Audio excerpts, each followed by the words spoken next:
하나님 말씀은 출애굽기 25장 23절부터 40절 말씀입니다. 39절 40절을 합독하고 출애굽기 25장 23절부터 40절 말씀을 보도록 하겠습니다. 그러면 자, 출애굽기 25장 39절 40절 두 절 말씀을 합독하도록 하겠습니다. 등잔대와 이 모든 기구를 순금 1달란트로 만들되 너는 삼가 이 산에서 내게 보인 양식대로 할지니라. 아멘. 지금 계속 성막의 기구들에 대한 이야기를 합니다. 뭐 어떻게 만드는지 사실 지금 저희들에게는 사실 중요하지는 않습니다.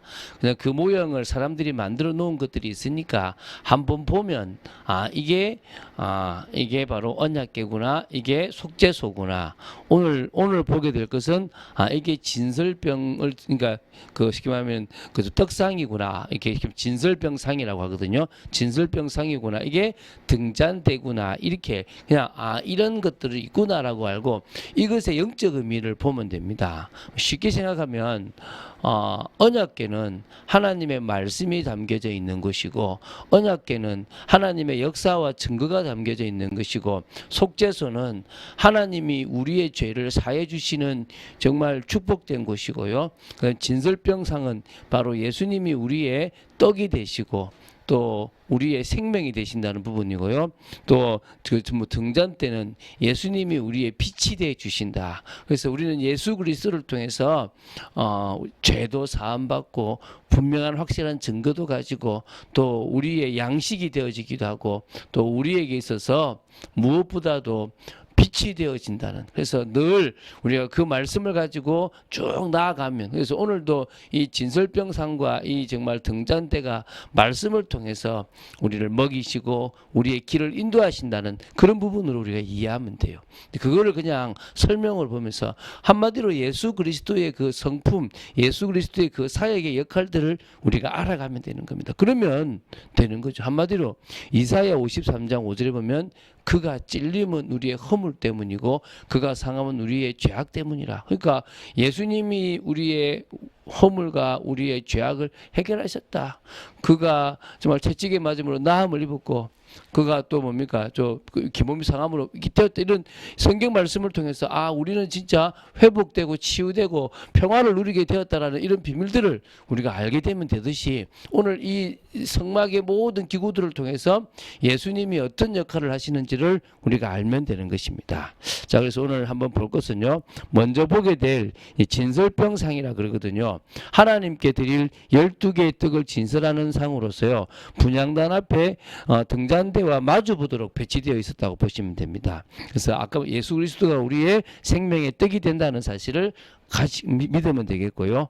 다음 보게 될 등잔대는 이렇게 순금 1달란트로 만드는데 밑판을 기초로 해서 이렇게 쭉 하나로 올라가서 양쪽으로 이렇게 그러니까 줄기가 올라가서 양쪽으로 3개 가지 또 있죠. 3개 가지 합쳐서 7개의 이 촛대를 둘 수 있는 그런 등잔대입니다. 예수님이 바로 빛 되심을, 우리를 이끌어가신 빛 되심을 우리가 알게 되면 되는 것입니다. 이렇게 그냥 그 영적 의미를 알면 정말 주님의 말씀으로 우리를 먹이시고 주님의 그 정말 말씀으로 우리를 비춰가신다. 우리는 오늘도 예수님을 따라서 인도받으면 된다. 이게 우리가 알아야 될 중심인 줄로 믿습니다. 자, 우리가 23절부터 28절을 먼저 보도록 하겠습니다.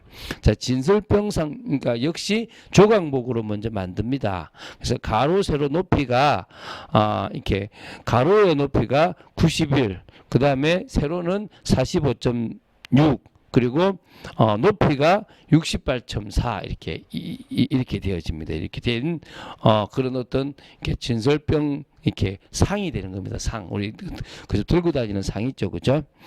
역시 순금으로 싸고 주위에 금태를 두르는 것은 똑같습니다. 그 쟁반처럼 있지 않습니까? 턱을 만드는데 손바닥 넓이만큼의 턱을 만들고 역시 금으로 태를 만들라는 것이죠. 그리고 조각목으로 채를 만들어서 금으로 싸서 이렇게 뭡니까 들 수 있도록 턱 4개의 금고리를 양쪽에 붙여서 이렇게 메고 다닐 수 있도록 이렇게 하라는 것입니다.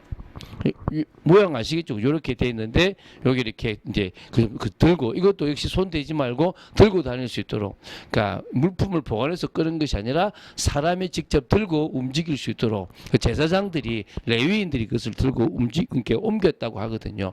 그런 식으로 배치를 하게끔 했다는 것입니다. 자, 우리 29절 30절 두 절을 보도록 하겠습니다. 이 진설병 상에는요 4개의 부속된 기구들이 있어요. 대접도 있고 숟가락도 있고 그 다음에 병과 그리고 붓는 잔이 있었습니다. 이게 이제 떡과 관계되어 있는, 떡만 먹으면 아마 이렇게 그지 뭐 이렇게 맥히니까 이렇게 목이 이렇게 맥힐 수 있으니까 같이 이렇게 음식을 이렇게 부어 이렇게 대접도 하고 숟가락도 있지만은 병과 이렇게 잔도 이렇게 있었다라고 보시면 됩니다. 상위의 진설병은요 항상 뒀어요. 12개. 이스라엘 지파를 따라서 12개를 항상 두는데요. 일주일마다 이 떡을 바꿔요. 바뀌어진 떡은 놔둔 떡 말고 이제 다 한 떡은 제사장들의 어떤 음식으로 먹을 수 있도록 했습니다. 그래서 이렇게 이제 먹을 수 있도록, 나중에 다윗이 이것을 이렇게 자기들의 그 신하들과 함께 먹는 경우가 있었죠. 그죠? 항상 일용할 양식을 주시는 하나님께 대한 감사의 의미가 더해졌다라고 이렇게 보시면 되고요. 장차 이 땅에 오셔서 자신을 생명의 떡으로 제공하며 또 왕 같은 제사장이 된 신약의 모든 성도들에게 영적 풍요함을 제공하는 그리스도를 상징한다고 볼 수 있습니다. 그래서 모든 심지어 부속물까지도 다 그리스도를 의미한다고 보시면 됩니다. 자, 우리 31절부터 38절 말씀까지를 보겠습니다. 이제 등잔대입니다. 등잔대, 이렇게 등잔대라고 생각하시면 되는데요. 순금으로 다 만들어요. 이거는 조각목으로 만들고 입히는 것이 아니라 순수 순금으로 다 만드는데요. 밑판, 줄기, 잔, 꽃받침, 꽃을요 한덩이를 쫙 먼저 연결하고요. 그리고 그쪽에다가 이제 뭡니까 양쪽으로 3개씩 이렇게 가지를 만드는데요. 성소의 어둠을 밝힐 이 등잔대에 줄기와 가지가요 살구꽃 형상을 가진 잔을 붙이도록 했습니다. 그래서 이 4개의 잔을 줄기 양쪽에 뻗은 6개의 가지에 딱 이렇게 3개씩 잔을 붙이라고 합니다. 그래서 이게 무슨 의미가 있냐 그러면 살구꽃이 원래는 히브리어 원어로 지키는 자, 깨우는 자 이런 의미가 있습니다. 그래서 세상의 빛으로서 성도를 상징하는 등대는 등잔대는 살구꽃 형상의 잔이 이처럼 이렇게 22개나 달린 이 모습이 있습니다. 그래서 성도들이 그 본분을 다해라는, 그래서 부단히 경계의 삶을 살라, 깨우쳐라, 그리고 뭡니까 지키라. 원래 그 빛은 주님인데 그 주님의 그 빛을 받아서 우리도 뭡니까 비춰나가는 삶을 살라는 부분들까지도 있다라고 보시면 됩니다.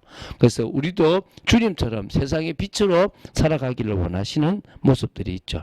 자, 38절에 등잔대 부속기구로서 불집게와 불똥 그릇이 나옵니다. 그래서 불집게는 등잔에 타다 남은 심지를 자르는 도구고요. 불똥 그릇은 그 자른 심지를 보관하는 그릇이라고 보시면 됩니다. 그래서 제사장들은 이 두 기구를 항상 옆에 두었다가 새 불을 붙여 성소를 밝히기 전에 등잔의 심지를 정결하게 정리했다고 합니다. 그래서 회개, 우리가 우리 자신을 깨끗하게 만드는 의미로 이런 부분들이 있다라고 보기도 합니다. 뭐 붙이기 따라 다릅니다. 한마디로 크게 그냥 진설병상이 어떻고 등잔대가 어떻다라는 의미만 알아도 될 것 같습니다. 막 머리 아프잖아요. 말하는 저도 머리 아픕니다. 근데 왜 이것이 필요합니까? 이렇게 모든 기구들이 있어서 그것을 밝히고 그것을 먹이고 또 그 모든 것들을 손을 씻기고 막 태우고 막 이런 모든 것들을 통해서 예수 그리스도의 십자가의 또 부활의 모든 의미가 다 들어있는 거예요. 그럼 우리는 예수 그리스도 딱 한 분 믿으면 끝나는데 그 한 분 믿으면 어떤 것이 끝나는지에 대한 부분들, 어떤 은혜가 있는지를 알면 될 것입니다. 자, 39절 40절인데요. 자, 이 등잔대와 그 관련된 모든 기구를 순금 한 달란트로 해요.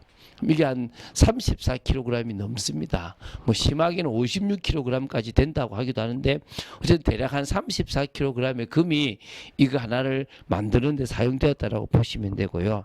그래서 항상 모든 기준은 40절에 이 산, 시내산에서 하나님께서 모세에게 보인 그 양식 그대로 만들면 됩니다. 자, 우리는 그리스도가 생명의 떡이고 세상의 빛이고 또 그리스도를 통해서 우리는 우리의 갈 길과 우리가 뭘 하고 살아야 될지에 대한 부분들까지도 다 나오게 됩니다. 세례 요한은 자신의 인생을 알았지 않습니까? 우리도 성령의 충만함을 받고 하나님과 깊이 통한다면 우리를 향하신 하나님의 계획을 알 수 있습니다. 심지어 그는 흥하여야 하고 나는 쇠하여야 하리라. 그분을 드러내고 나는 사라져야 된다까지 알았던 이 세례 요한입니다. 짧은 인생이지만 굵게 살았고 짧은 인생이지만 그리스도를 딱 온전히 드러내고 짧은 인생이었지만 하나님의 역사를 드러낸 축복된 인생이었습니다. 우리 인생 자체도 어떤 인생 되면 됩니까? 그 세례 요한처럼 대단한 인생을 살아가지 않더라도 어떻게 해요?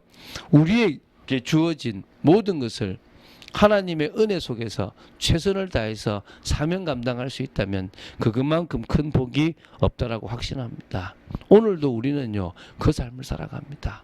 더위도 막을 수가 없습니다. 우리의 환경도 막을 수가 없습니다. 우리 내적인 상황도 막을 수가 없습니다. 한마디로 우리는 그 모든 상황 속에서 가장 하나님이 하나님 되고 언약이 성취되는 방향으로 모든 것을 인도받으면 될 줄로 믿습니다. 오늘도 사단의 그 어떤 방해 속에서도 하나님의 능력을 드러내는 여러분 되시기를 주 예수 그리스도 이름으로 축원드립니다. 주는 그리스도시요 살아계신 하나님의 아들이심을 고백합니다. 말씀 따라가는 축복 속에 있도록 지켜주시고 아버지 하나님의 능력 속에 있도록 지켜주시기를 간절히 소원합니다.